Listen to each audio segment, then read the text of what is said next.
प्रिय विद्यार्थियों, आज हम यूपीएससी 2025 के जीएस पेपर को सॉल्व कर रहे हैं आपके लिए।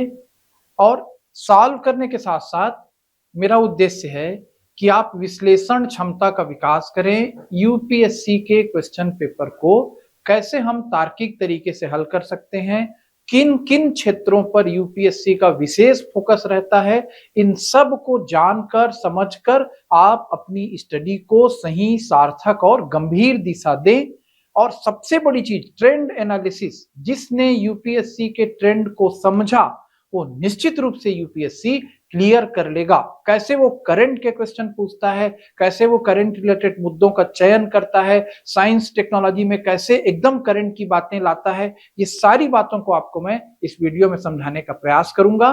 सबसे पहले मैं शुरुआत हिस्ट्री सेक्शन के प्रश्नों से कर रहा हूं, क्योंकि हिस्ट्री सेक्शन के प्रश्न बड़े ही अच्छे, सहज और सरल आए थे। पढ़ने का सिद्धांत ही कहता है सरल से कठिन की ओर चले। तो हम हिस्ट्री के एक क्वेश्चन से चल रहे हैं, question number 21। Consider the following statement about Raja Ram Mohan Roy. Raja Ram Mohan Roy के बारे में निम्नलिखित कथनों पर विचार करें।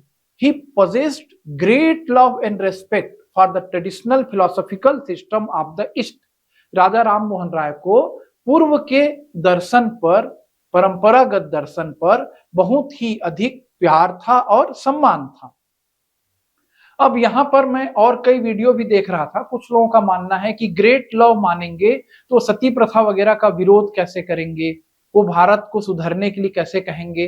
तो वो कुरीतियों के विरोध में थे। हमारी फिलोसॉफिकल सिस्टम, हमारी जो भारतीय संस्कृति है उसकी अच्छाइयों के वो पक्ष में थे। हमारे में अच्छाइयां भी हैं, बुराइयां भी हैं। तो ही पजेस्ट ग्रेट लव, तभी तो उन्होंने समाज भी बनाया, तो ब्रह्म समाज बनाया। He desired his countrymen to accept the rational and scientific approach and the principle of human dignity and social equality of all men and women। और उन्होंने हम अपने देशवासियों को, भारतीयों को कहा कि वे तार्किक और वैज्ञानिक दृष्टिकोण अपनाएं और लोगों की सम्मान, लोगों की जो डिग्निटी है उसको रिस्पेक्ट करें और सामाजिक समानता के रास्ते पर चले। बिल्कुल ये भी उनका कॉन्सेप्ट था। और इसीलिए पहला और दूसरा कौन से कथन सही ही पूछेगा फिर, which of the statement given above is correct. तो फर्स्ट भी करेक्ट है और सेकंड भी करेक्ट है। तो ये कहां का प्रश्न है? पुनर्जागरण का प्रश्न है।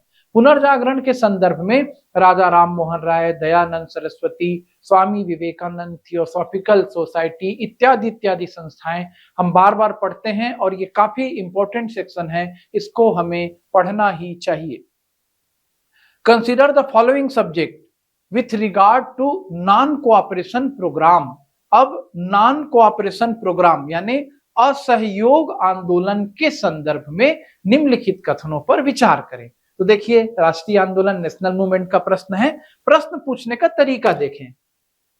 Boycott of law court and foreign clothes, यानी विदेशी वस्त्रों का बहिष्कार और विदेशी अदालतों का बहिष्कार। बिल्कुल बहिष्कार जो है असहयोग आंदोलन के कार्यक्रम में शामिल था। Observance of strict non violence, अहिंसा का हमको पालन करना था। बिल्कुल महात्मा गांधी चाहते थे आंदोलन पूरी तरीके से अहिंसक रहे, और इसीलिए जैसे ही चौरा चौरी में हिंसा हुई उन्होंने आंदोलन को रोक दिया। तो पहला कथन सही है, दूसरा सही है। Retention of titles and honours without using them in public. तो देखिए यहां पर रिटेंशन शब्द का प्रयोग कर दिया गया है। हम पढ़ते हैं उपाधियों का बहिष्कार, सरकारी नौकरियों का बहिष्कार। धारण नहीं करना है, गिव अप करना है। थोड़ा सा चेंज कर दिया शब्द को। आदमी जल्दी जल्दी में पढ़ेगा, रिटेंशन पे ध्यान नहीं देगा, टाइटल्स, ऑनर्स इत्यादि को पढ़ेगा, उसको ये कथन भी सही लगने लगेगा। तीसरा गलत है। यदि आप कॉन्फिडेंस से किसी एक कथन को गलत पा जाते हैं यूपीएससी में, तो फिर आगे आप मिलाइए। ओनली, अब पूछ रहा है how many of the above were part of non cooperation programme.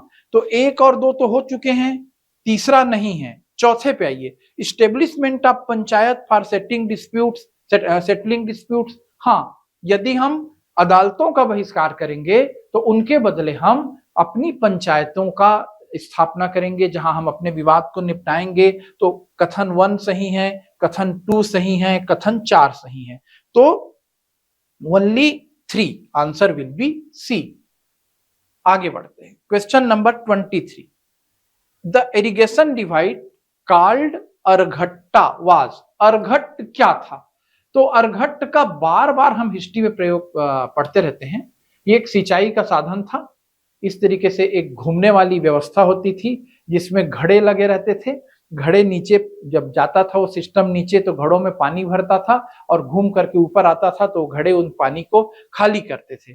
तो क्या है? A large wheel with earthen pot tied to the outer ends of its spokes. तो ये एक घड़ों की और चक्कों की व्यवस्था थी जिसके माध्यम से प्राचीन भारत में सिंचाई की जाती थी। अर्घट।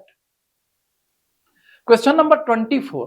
Who among the following rulers in ancient India has assumed the title of Mattavilasa, विचित्र चित्र एंड गुणभर।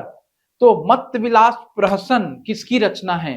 पल्लव वंश में दो राजाओं का नाम आता है, महेंद्र वर्मन प्रथम और उसके बेटे नरसिंह वर्मन का नाम। महेंद्र वर्मन प्रथम पुलकेशिन द्वितीय से हारा था और नरसिंह वर्मन ने पुलकेशिन द्वितीय को हराया था। देखिए, हम इसको पीएससी की क्लासरूम में भी पढ़ते रहते हैं। महेंद्र वर्मन ने ही मत्त विलास प्रहसन लिखा था, विचित्र चित्र उसकी उपाधि थी और वो गुणों का भंडार गुणभर कहलाता था। आंसर 101% होगा इसका, Mahendra Varman first.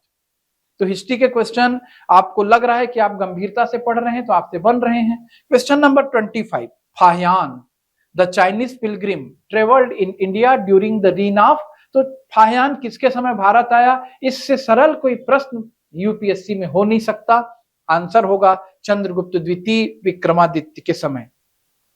Question number 26 बहुत प्यारा क्वेश्चन है। Who among the following lead a successful military campaign against the kingdom of Sri Vijay, the powerful maritime state which ruled the Malay Peninsula, Sumatra, Java and the neighboring islands। तो देखिए, हम दक्षिण के जब भी राज्यों का जिक्र करते हैं, चोल, चेर, पांड्य, इनका हम अवश्य नाम लेंगे, पल्लव इत्यादि का भी हम नाम लेंगे, लेकिन दक्षिण में सबसे शक्तिशाली थे चोल। चोलों के बारे में आपको जरूर पढ़ना चाहिए, और चोलों में भी कम से कम दो, राजराज और उसके बेटे राजेंद्र प्रथम के बारे में। राजेंद्र प्रथम गंगईकोंड चोल कहलाया।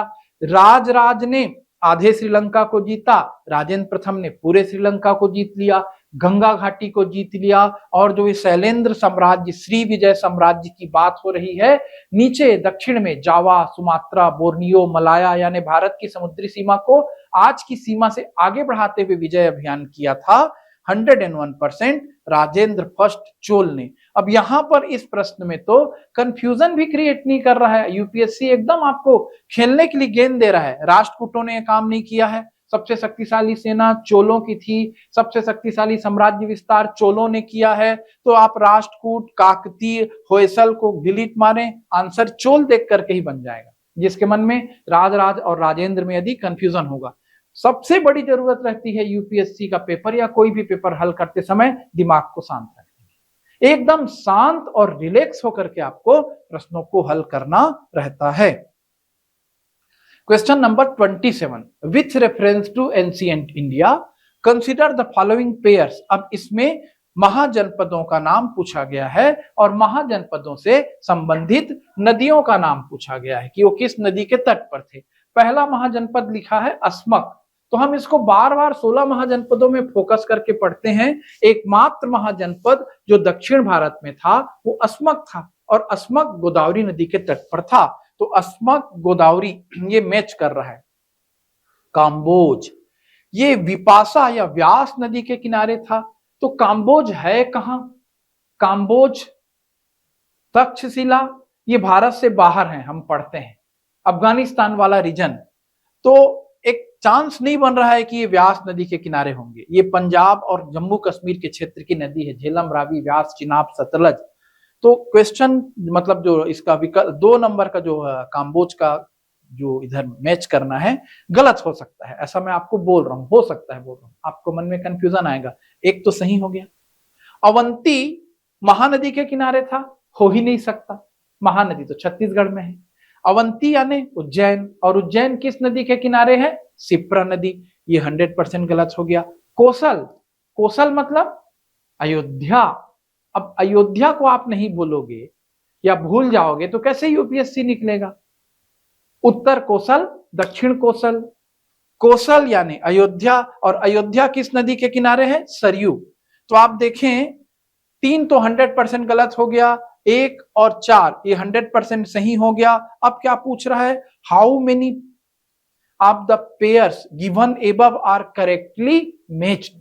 कितने पेयर करेक्टली मैच करते हैं? 1 और 4, तो ओनली 2। अब यदि आपको कंबोज में ही कंफ्यूजन होगा तो आप बच नहीं सकते, बिना कंफर्म नॉलेज रखिए। आप ओनली 3 भी लगा सकते हैं, कुछ भी कर सकते हैं आप। तो देखिए हो क्या रहा है, अस्मक मैच कर रहा है, कोसल मैच कर रहा है, काम्बोज और अवंती मैच बिल्कुल नहीं कर रहे हैं। आंसर होगा ओनली 2। यानी 16 महाजनपद, उनकी राजधानियां और उनसे संबद्ध नदियां, उनसे संबंधित राजा, सब आपको याद कर लेने चाहिए। क्वेश्चन नंबर 28, द गंधर्व महाविद्यालय, a music training school was set up in 1901 by Vishnu Digambar Paluskar. जब हम आर्ट एंड कल्चर पोर्शन में जाते हैं तो विष्णु दिगंबर पुलस्कर का नाम तो बेहद सम्मान से आएगा। गंधर्व शब्द ही अपने आप में किस चीज को बताता है? गायन विद्या को। मध्य प्रदेश सरकार जो है कुमार गंधर्व सम्मान देती है। सामवेद के उपवेद का नाम गंधर्व वेद है। तो इतना जानने के बाद भी इस क्वेश्चन के बिगड़ने का पूरा चांस रहेगा। मध्य प्रदेश में कुमार गंधर्व सम्मान है बता रहा हूं, तो आपके मन में ग्वालियर या उज्जैन आ सकता है। दिल्ली देश की राजधानी है तो दिल्ली भी आ सकता है। जब तक आप पूरी तरीके से इसका आंसर नहीं जानेंगे ये क्वेश्चन बिगड़ सकता है। नहीं जान रहे हैं तो गेसिंग मत कीजिएगा। गेसिंग कहां पर करना रहता है? जहां पर वो 4-4 ऑप्शन देता है वहां पर मैं आपको टेक्निक बताऊंगा। ये सीधा सीधा फैक्ट है। आपको पता है तो लगाइए, नहीं पता है मत लगाइए। आंसर होगा डी, लाहौर।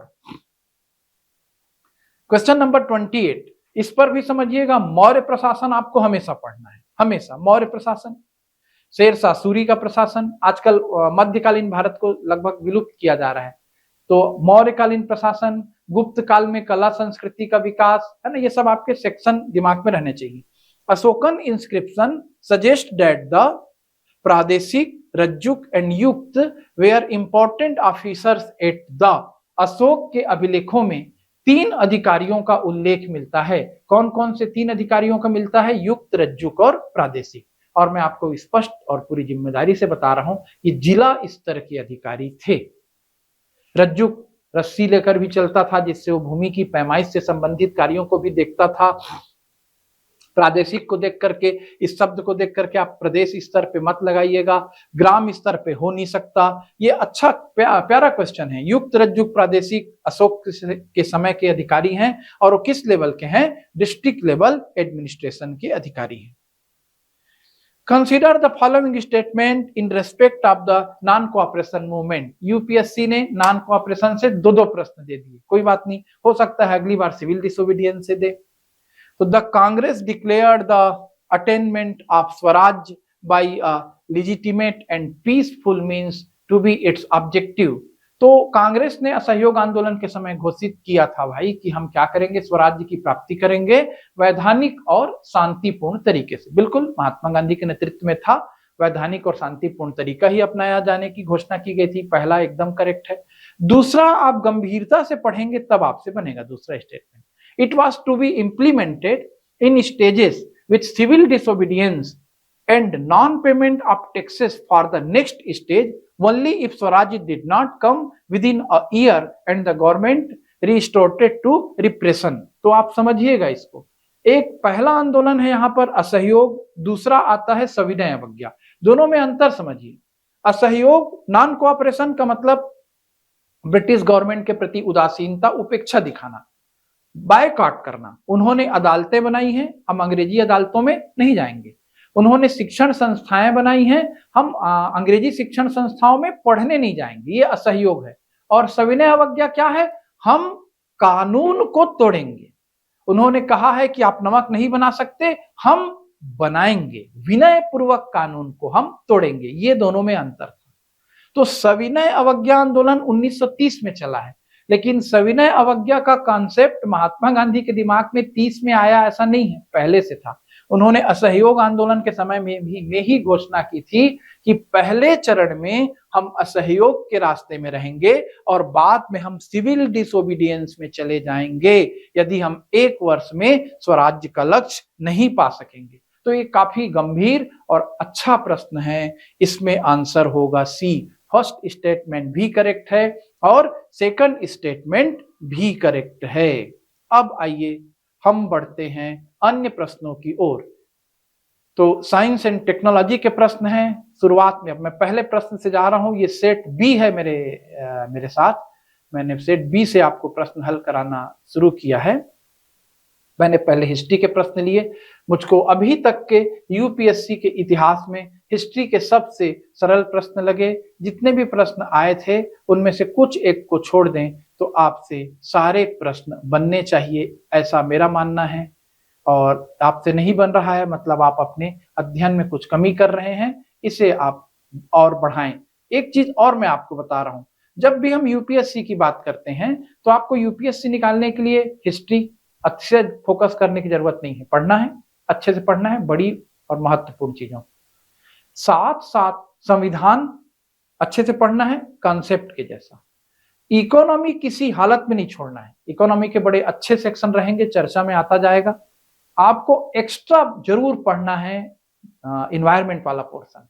और इन्वायरमेंट में ऐसा कुछ भी उठा के नहीं पढ़ना है, उसका ट्रेंड को समझना है कि जब भी इन्वायरमेंट का क्वेश्चन देगा यूपीएससी, वो रिसेंट देगा। ग्लोबल वार्मिंग, कोप सम्मेलन, मतलब जितने हमारे पर्यावरणीय मुद्दे हैं और उनसे संबंधित जो लेटेस्ट चीजें हैं। साइंस एंड टेक को पढ़ना है तो पूरा करंट बेस पढ़ना है। परंपरागत साइंस बहुत कम क्वेश्चन आपको दिखेगा, उनका भी कहीं न कहीं करंट से क्या रहेगा, संबंध रहेगा। ज्योग्राफी, हिस्ट्री, कॉन्स्टिट्यूशन, साथ में साइंस टेक करंट से रिलेटेड, पर्यावरण आपको हर हाल में देखना है, और इकोनॉमी। इतने सेक्शन को आपको बहुत मजबूत करना रहता है यूपीएससी में। ये क्वेश्चन पेपर अपनी कहानी खुद कह देगा। अब ये देखिए, एक करंट का भी क्वेश्चन है और साइंस एंड टेक्नोलॉजी का भी क्वेश्चन है, क्वेश्चन नंबर फर्स्ट। और ये कॉमन सेंस का भी क्वेश्चन है। Consider the following types of vehicles, निम्नलिखित वाहनों पर विचार करें। First, full battery electric vehicles, यानी ऐसे ईवी जो पूरी तरीके से बैटरी से चलते हैं। देखिए अब एकदम ये लेटेस्ट बातें हैं। ईवी मार्केट में आ चुका है, एवरेज की समस्या को हल कर चुका है। बस डर बना रहता है बैटरी फट मत जाए, नहीं तो हम लोग भी अभी ले लेते। मैं अभी ईवी लेते लेते रुक गया। सौरभ सर जो हमारे साइंस एंड टेक्नोलॉजी के टीचर हैं बोले ईवी बस मत लीजिएगा सर अभी, लेकिन फिर भी ये भविष्य का यही एक ईंधन है, डर जो भी रहे। तो फुल बैटरी इलेक्ट्रिकल व्हीकल सुना होगा आपने। हाइड्रोजन फ्यूल सेल व्हीकल, अब इसी प्रकार का एक और वैकल्पिक ऊर्जा वाला है हाइड्रोजन फ्यूल सेल व्हीकल। फिर तीसरा लिखता है fuel cell electric hybrid vehicle. तो यदि आप गाड़ी खरीदने जाएंगे, गाड़ियों पर विचार करेंगे, तो एक हाइब्रिड मॉडल आता है जो बैटरी से भी चलता है और साथ में उसको क्या मिलते रहता है, आपको उसमें पेट्रोल भी डलवाना पड़ेगा, आपको उसमें ईंधन भी भरवाना पड़ेगा, उससे भी एवरेज बढ़ता है। तो ये 3 प्रकार के व्हीकल के बारे में चर्चा कर रहा है। How many of the above are considered as alternative power train vehicles, ये कौन कौन से इसमें से अल्टरनेटिव पावर ट्रेन व्हीकल्स हैं। अल्टरनेटिव पावर ट्रेन पे आप एकदम परेशान ना होइएगा, अल्टरनेटिव शब्द को पकड़िए। अल्टर मतलब होता है विकल्प। तो इसमें से कौन कौन जो परंपरागत हमारा इंजन था, जो परंपरागत डीजल और पेट्रोल के सोर्स से चलने वाला हमारा इंजन था, उसके अल्टरनेटिव के रूप में आए हैं। तो तीनों अल्टरनेटिव के रूप में आए हैं। हम वैकल्पिक ऊर्जा के स्रोत की तरफ लगातार जा रहे हैं, इसलिए 100% आंसर होगा ऑल द 3। तो क्वेश्चन तो बनाना है, साथ ही समझना है एकदम लेटेस्ट ईवी टेक्नोलॉजी से और ईवी की बैटरी से, मोबाइल की बैटरी से, एआई से। ये प्रश्न यहीं से देगा यूपीएससी, क्योंकि ये लेटेस्ट चलन में है। क्लाउड कंप्यूटिंग से देगा, क्वांटम कंप्यूटर से देगा। परंपरागत पुराना जमाने का साइंस का क्वेश्चन आपको नहीं दिखेगा। विथ, हाँ अब ये देखिए बड़ा प्यारा क्वेश्चन आ गया, with reference to unmanned aerial vehicles, UAVs, मतलब मानव रहित व्हीकल। ये मानव रहित विमानों की तरफ की बात करने लगा, सीधा मोटर कार से सीधा आपको हवाई जहाज और हेलीकॉप्टर तरफ ले जा रहा है question. With reference to unmanned aerial vehicles consider the following statement, निम्नलिखित कथनों पर विचार करें। All types of UAVs can do vertical landing, जितने प्रकार के यूएवी हैं वो वर्टिकल लैंडिंग कर सकते हैं। अब तो आगे की कहानी तो आपको मैं बाद में बताऊंगा। यूपीएससी के पेपर हल करते समय एक चीज याद रखें, ऑल टाइप जैसे वो शब्द का प्रयोग करने लगेगा वो गलत होने का चांस बनेगा। दुनिया में हर प्रकार की चीजें ऑल टाइप बोलेगा, मतलब ये एक्सट्रीम सेंटेंसेस कहलाएंगे यूपीएससी में। ऑल टाइप्स ऑफ बैक्टीरिया बोल देगा कहीं पर नन ऑफ, दुनिया में कोई भी नहीं है ऐसा बोलेगा। इस तरह के कथन अक्सर गलत होते हैं, पर फिर भी आप तीनों में ऑल टाइप लिख रहा है तो तीनों को आप गलत मान लें। ये ट्रिकी तरीका हुआ, पर एकदम से ऐसा मन कैसे मानेगा, विचार भी करें। All type of UAVs can do vertical landing. अब वर्टिकल लैंडिंग क्या होता है, तो जैसे हेलीकॉप्टर का लैंडिंग है वो कैसे होगा, वर्टिकल, चुपचाप आकर के खड़े हो जाएगा। और प्लेन रनवे पे दौड़ के टेक ऑफ करेगा और वैसी रनवे पे क्या करेगा, उतरेगा। तो क्या ऑल टाइप ऑफ यूएवीज, जितने भी अनमेन्ड एरियल व्हीकल्स हैं उसमें हेलीकॉप्टर भी हो सकता है और एरोप्लेन भी हो सकते हैं, तो क्या सब के सब वर्टिकल लैंडिंग करेंगे, कभी नहीं कर पाएंगे। पहला स्टेटमेंट गलत हो गया है। All types of UAVs can do automated hovering, जितने प्रकार के यूएवी हैं वो ऑटोमेटेड होवरिंग कर सकते हैं। होवरिंग का गुण भी किसका है, हेलीकॉप्टर का है। होवरिंग क्या होगा, एक जगह में स्थिर हो जाएगा। हम लोग, जब मैं सीजीपीएससी के इंटरव्यू में गया था तो मेरे को इंटरव्यू बोर्ड में एंट्रेंस करते ही पहला क्वेश्चन किया गया था, बर्नौली थ्योरम क्या है। जैसे मैं बर्नौली थ्योरम बताया, फिर हेलीकॉप्टर के उड़ने का प्रिंसिपल पूछने लगे, हवाई जहाज के उड़ने का प्रिंसिपल पूछने लगे। तो जो भी साइंस के विद्यार्थी हैं, बर्नौली थ्योरम और उसका हेलीकॉप्टर हवाई जहाज से संबंध किस से ज्यादा बेहतर तरीके से रिलेट होगा, आज कमेंट बॉक्स में लिख के बताइएगा। तो जो ऑटोमेटेड होवरिंग है, एक जगह पे खड़े हो जाना, वो किसकी क्वालिटी रहेगी, हेलीकॉप्टर की। यदि विमान को किसी एक जगह पे रोकना है तो स्थिर खड़ा नहीं रहेगा, वहां पर गोल गोल गोल गोल क्या करेगा, मंडराते रहेगा। तो all types of UAV can do automated hovering, ये भी गलत हो गया। All types of UAV can use battery only, अब देखो डबल ऑल टाइप और battery only as a source of power supply. तो जितने प्रकार के हेलीकॉप्टर हैं, हवाई जहाज हैं, वो केवल बैटरी को पावर सप्लाई के रूप में यूज करेंगे। ये तो खतरनाक बात हो गई, बैटरी ओनली। तो ये तीनों कथन 100% क्या हो जाएंगे, गलत हो जाएंगे। Next, in the context of electric vehicle batteries consider the following elements. अब देखिए फिर से ईवी और उसकी बैटरी से संबंधित प्रश्न आया।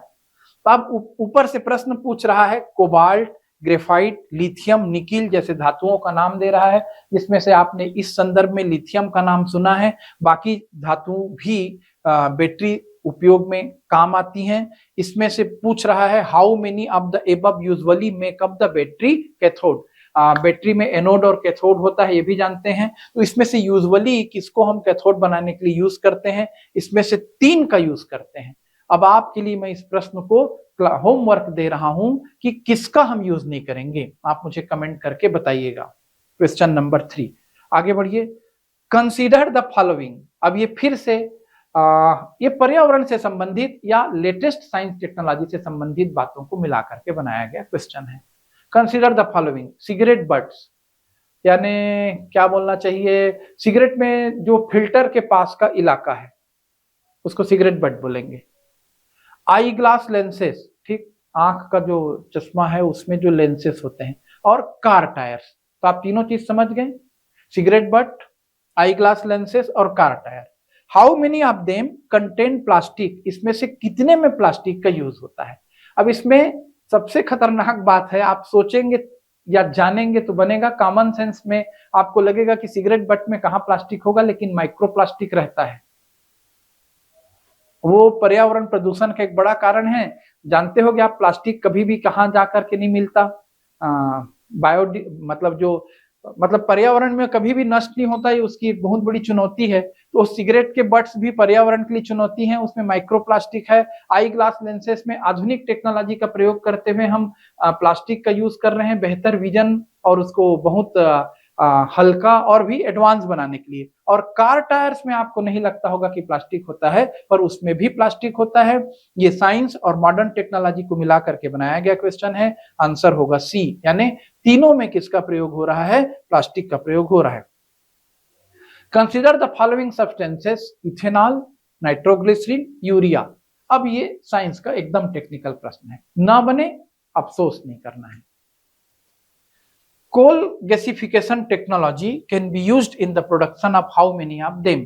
तो नाइट्रोग्लिसरीन को छोड़ करके इथेनॉल और यूरिया में पहले स्टेप में तो नहीं, मतलब पहले स्टेप में कोल गैसिफिकेशन की प्रक्रिया होगी, फिर जाकर के फर्मेंटेशन होगा, तो फिर जाकर के इथेनॉल बनेगा। तो ये एक जटिल सा एक केमिस्ट्री से रिलेटेड प्रश्न है, नहीं बनेगा तो कोई बात नहीं। आंसर होगा इसमें बी, मतलब coal gasification technology can be used in the production of how many of them, two, ethanol और यूरिया। जो केमिस्ट्री का विद्यार्थी है वो चेक करे, और जिससे ये प्रश्न नहीं बना वो दुखी ना हो। आप देखिएगा व्यवहारिक प्रश्न आपको इकोनॉमिक्स से दिखेंगे, वो नहीं बनेंगे तो आप फेल हो जाएंगे, ये नहीं बनेगा तो आप बिल्कुल फेल होने वाले नहीं है। इस पे आइए, ये भी बहुत क्रिटिकल क्वेश्चन है, ना बने तो इसमें भी आप दुखी मत होइएगा। हाँ, सारे प्रश्न बनाने के लिए नहीं होते, मेरा काम है समझाना, मैं समझा रहा हूं। What is the common characteristic of the chemical substances generally known as Cl20, HMX and LLM105, which are sometimes talked about in media? तो ये Cl20, HMX और LLM105 इसकी चर्चा क्यों होते रहती है? These are alternative to hydrofluorocarbon refrigerant। मतलब जो हाइड्रोफ्लोरोकार्बन है, परफ्लोरोकार्बन है, समझते होंगे, ये सब ग्लोबल वार्मिंग के घटक हैं, तो ये उसके विकल्प के रूप में हम इनका यूज कर सकते हैं। These are explosive in military weapons. ये सेना में एक्सप्लोजिव के रूप में, विस्फोटक के रूप में हथियारों में प्रयोग किए जाते हैं। These are high energy fuels for cruise missiles. ये क्रूज मिसाइल के लिए हाई एनर्जी फ्यूल हैं। These are fuels for rocket propulsion. ये रॉकेट प्रपल्सन के लिए फ्यूल है। तो ये भी आपको कंफ्यूजन में तो डाल सकता है, आप यदि नहीं जानेंगे तो। इनकी चर्चा हुई थी न्यूज़पेपर्स में, लेकिन हाई लेवल के जब तक, हाँ मैं आपको बता रहा हूँ हाई लेवल में पढ़ें क्या, तो आप योजना पढ़ें, आप कुरुक्षेत्र पढ़ें, साथ में प्रतियोगिता दर्पण और क्रॉनिकल, इनसे करंट अफेयर को भी आप कवर करने का क्या करें, प्रयास करें। और मैं भी करंट अफेयर को और ज्यादा गंभीर करते जाऊंगा, सीजीपीएससी और यूपीएससी दोनों को क्या करे, वो कवर करे करके। अब एक्स शब्द से यदि आप पकड़ोगे, आरडीएक्स में एक्स शब्द आता है एक्सप्लोजिव के लिए, तो ये एक्सप्लोजिव हैं, और आप इसको करंट से यदि यूज करोगे, तो हमने अभी ऑपरेशन सिंदूर भी चलाया है, हमने एक्सप्लोजिव का प्रयोग किया है, तो ये आपको ऑप्शन बी सही मिलेगा, और ऑप्शन बी ही सही। Consider the following statement. It is expected that Majorana 1 chip will enable quantum computing। अब देखिए, आप कंप्यूटर का छोटा मोटा नॉलेज लेकर के यूपीएससी नहीं निकाल पाएंगे कि सॉफ्टवेयर किसे कहते हैं, हार्डवेयर किसे कहते हैं। ये तो क्वांटम कंप्यूटिंग की बात कर रहा है, और उसमें एडवांस चिप की बात कर रहा है, और फिर बोल रहा है Majorana 1 chip has been introduced by Amazon web service, AWS, Amazon web service. अब ये बनेगा तभी जब आप ये कॉमन सेंस से अमेजन वेब सर्विस का चिप से डिफरेंस कर पाएंगे। जो क्वांटम कंप्यूटिंग के लिए चिप बन रहा है, वो अमेजन वेब सर्विस नहीं बनाएगा, ये आप दिमाग में रखें, क्योंकि वो वेब सर्विस प्रोवाइड करेगा ना। वेब सर्विस प्रोवाइड करना एक अलग चीज हो जाती है, और जो कंप्यूटर का जो प्रोग्रामिंग जिससे होगा, सॉफ्टवेयर जिससे चलेगा, मतलब जिसमें माइक्रोसॉफ्ट जाकर के काम करता है, इस तरह की संस्थाएं जुड़ती हैं, वो इस फील्ड में काम करेंगी। तो पहला सही हो सकता है, और पहला यदि सही हो रहा है तो उसके परिप्रेक्ष्य में दूसरा तो सही नहीं हो सकता, दूसरा कटेगा। दूसरा यदि कट गया, तो अब मैं बता रहा था आपको कि बिना जाने भी आप आंसर तक पहुंच सकते हैं। दूसरा यदि कट गया तो जहां जहां दूसरा है उसको काट दीजिए। पहले में भी दूसरा है, ए नहीं होगा, दूसरे में भी दूसरा है, बी भी नहीं होगा, तीसरे में तो दूसरा नहीं है, तीसरा हो सकता है, चौथे में दूसरा है, चौथा नहीं होगा। तो आपने ए को डिलीट मार लिया, आपने किसको डिलीट मार लिया, बी को डिलीट मार लिया, आपने डी को डिलीट मार लिया। ये देख लीजिए आंसर क्या हो रहा है, सी हो रहा है 1 एंड 3।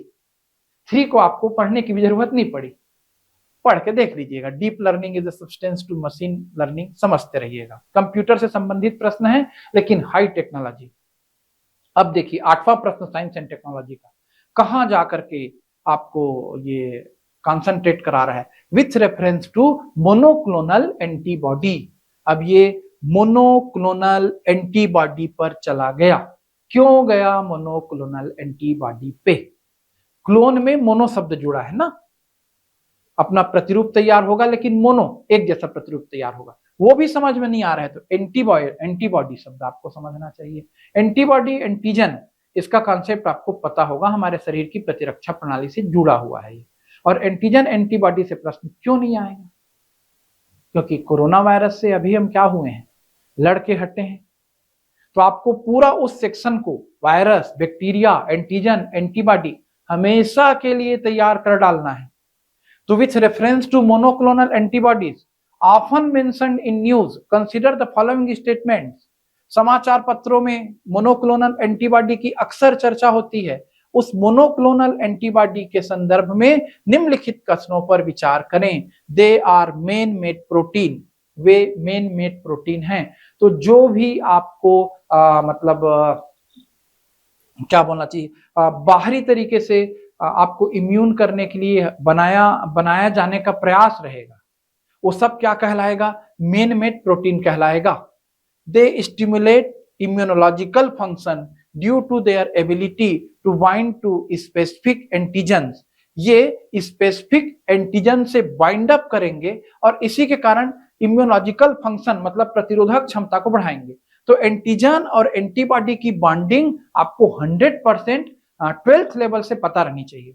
ब्लड ग्रुप जब भी आप पढ़ेंगे तो अंधाधुंध ब्लड ग्रुप को रटना नहीं रहता। जैसे ए बी, किसमें एंटीजन है, किसमें एंटीबॉडी है, किसमें एंटीजन नहीं है, किसमें एंटीबॉडी है, ए पॉजिटिव, ए निगेटिव, इस संदर्भ में आप पढ़ते हैं। तो यदि आपका बायो स्ट्रांग होगा उस लेवल पर कि आप एंटीजन एंटीबॉडी को समझ रहे हैं और नहीं है आपका परंपरागत बायो स्ट्रांग, तो इसलिए स्ट्रांग करना पड़ेगा क्योंकि हम कोरोना के दौर से बाहर आ रहे हैं। तो they are used in treating viral infection like that of Nipah virus. तो हम जो मोनोक्लोनल एंटीबॉडी है उसका वायरस इंफेक्शन के लिए यूज करेंगे, वायरस इंफेक्शन से बचने के लिए यूज करेंगे।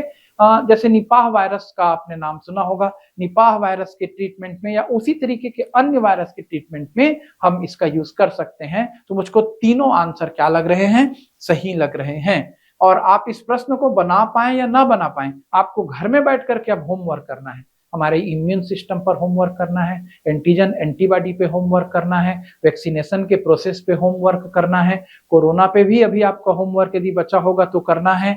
ऐसा नहीं है कि कोरोना जब आया तभी करंट अफेयर था, अभी भी देखिए आ रहा है। अभी देखिए फिर यूपीएससी आपका पीछा नहीं छोड़ रहा है, उसने फिर वायरस से प्रश्न उठाकर दे दिया, क्योंकि उसी दौर से तो हम बाहर आए हैं, वायरस के खतरनाक आक्रमण से। Consider the following statements. No virus can survive in ocean water. समुद्र में कोई भी, जहां पर भी एकदम से एक्सट्रीम सेंटेंस देगा नो वायरस, एक भी वायरस समुद्र में नहीं रह सकता। हो सकता है भाई कहीं भी हो लगे, लेकिन ज्यादातर केस में ऐसा नहीं होता। और वायरस के बारे में तो आप जानते ही हैं, वायरस जीवित और मृत के बीच की कड़ी है और वो हर विषम परिस्थिति में रह सकते हैं। जैसा भी, कितनों भी हाई टेम्परेचर पे रह सकते हैं, कितनों भी लो टेम्परेचर पे रह सकते हैं। तो क्यों नहीं रहेंगे समुद्र के पानी में वायरस? तो वायरस समुद्र के पानी में सरवाइव करेगा। पहला स्टेटमेंट गलत है। No virus can infect bacteria. Virus bacteria को इंफेक्ट नहीं कर सकता। अरे भैया बैक्टीरिया को तो खा देता है वायरस। यदि आप, हाँ, आपका होमवर्क फिर से बन रहा है, बैक्टीरिया वायरस पे मेहनत कर लेना। तो no virus can infect bacteria, ये भी गलत है। No virus can change the cellular transcriptional activity in host cell. Host cell में जाकर के वायरस जो है सेलुलर ट्रांसक्रिप्शनल एक्टिविटी नहीं कर सकता। कैसे नहीं करेगा? यही तो हमको बीमार करने का उसका साधन है, यही तो उसको अपने आप को बढ़ाने का साधन है। वायरस अपने आप नहीं बढ़ेगा जब तक उसको हमारी बॉडी ना मिले, इसीलिए वो जीवित और मृत के बीच की कड़ी है। ऐसी इनएक्टिव पड़ा है तो पड़ा है, हमारी बॉडी में आया तो उसमें ये प्रोसेस सेलुलर ट्रांसक्रिप्शनल एक्टिविटी शुरू हो जाएगी और उनकी संख्या एकदम तेजी से बढ़ने लगेगी और हम बीमार होते जाएंगे, एक दिन हम नहीं बचेंगे। तो तीनों के तीनों स्टेटमेंट गलत हैं। आंसर होगा डी, वायरस जो है ओशन वाटर में सरवाइव करेगा, वायरस जो है बैक्टीरिया को भी क्या करेगा, इन्फेक्ट करेगा और वो सेलुलर ट्रांसक्रिप्शनल एक्टिविटी भी करेगा। तो देखिए साइंस और किसके टेक्नोलॉजी के क्वेश्चन कितने ज्यादा करंट से रिलेटेड पूछता है यूपीएससी। आप उसी लेवल पे अपनी तैयारी को बढ़ाइए और आप यदि कमेंट करेंगे तो अब शुरू हो रहा है, इसमें क्वेश्चन शुरू हो रहा है। एनवायरनमेंट से संबंधित क्वेश्चन आएंगे, फिर इकोनॉमी से संबंधित क्वेश्चन आएंगे, फिर कॉन्स्टिट्यूशन से संबंधित क्वेश्चन आएंगे, वो और भी मजेदार होते हैं यूपीएससी के क्वेश्चन। If you want then comment में, यदि आपको लगता है कि आपको और वीडियो की जरूरत है आप कमेंट करें, मैं इसको फिर इस क्वेश्चन से आगे डील करना शुरू करूंगा और 2 या 3 पार्ट में 100 के 100 प्रश्न मैं आपको व्याख्या सहित प्रस्तुत करूंगा। आपके राय की प्रतीक्षा में हूं। ऑल द बेस्ट, धन्यवाद।